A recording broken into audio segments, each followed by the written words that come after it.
Hello, cherry viewers. Welcome back to Sandy Home Recipe. Mama come about Sandy Home Recipe. Send the can I will share a video. Remember to subscribe. Now I share. Now I like it.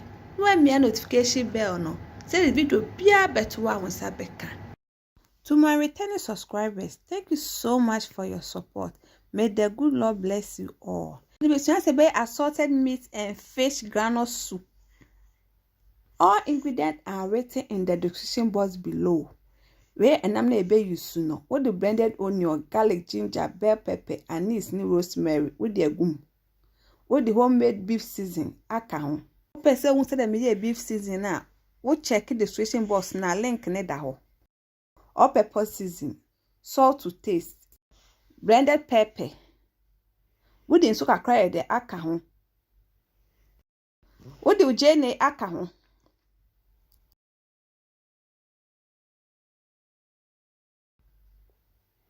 Fish aka ho. Now the kwesi jaso ama nestima.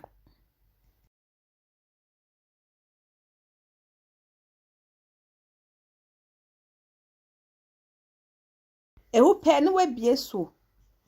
Na waka ni na yede afra se de wo so no so be kwa ase na ni na benya spices ni bi. Emre na mi si jaso aba onka te ne so. We ye granite paste.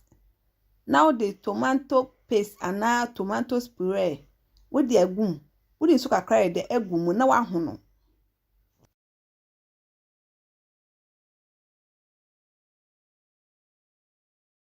One worry no, na de kwesi jaso na wa chemo kakra ansa ne atoa so. We anu ahwe fish no say aye ready na we yes nchen say the entity. Nka tenisi so na sitem bia wonum sa say the ase de enhye.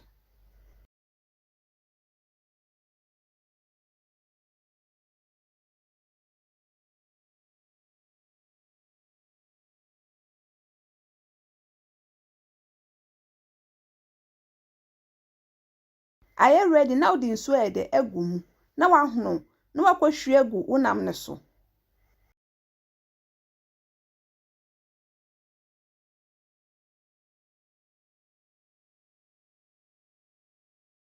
We na nso ni so na de bia de aka ho.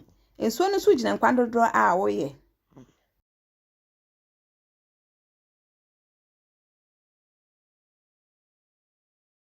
Wanum no we just so ama na ben say oh fresh pepper betimi de bia den e de atom for garnishing. Se ulo we jara kakra na ato ne boy de aben oh hwa na wahwe.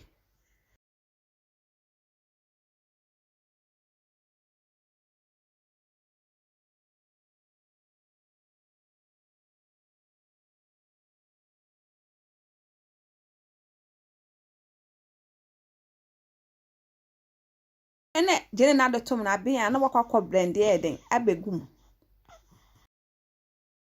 With the blended onion na gumu waka ni nyina ye de afra na wajama na siso.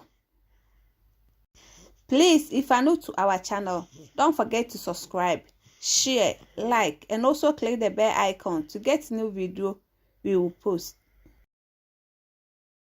Come and kwana be now the fish now this in chen no the atom.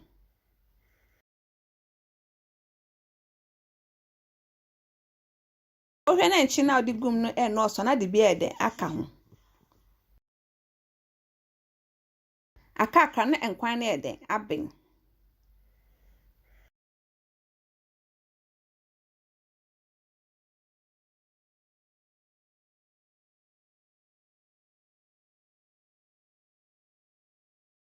Enkwan no aben na watwe na wakoseve. Granule soup ye Ghana nkwan bi a eye de pan.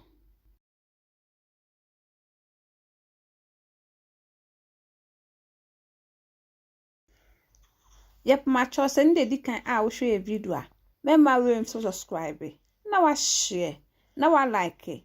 When me a notification bell no, say the video be a better one sabeka.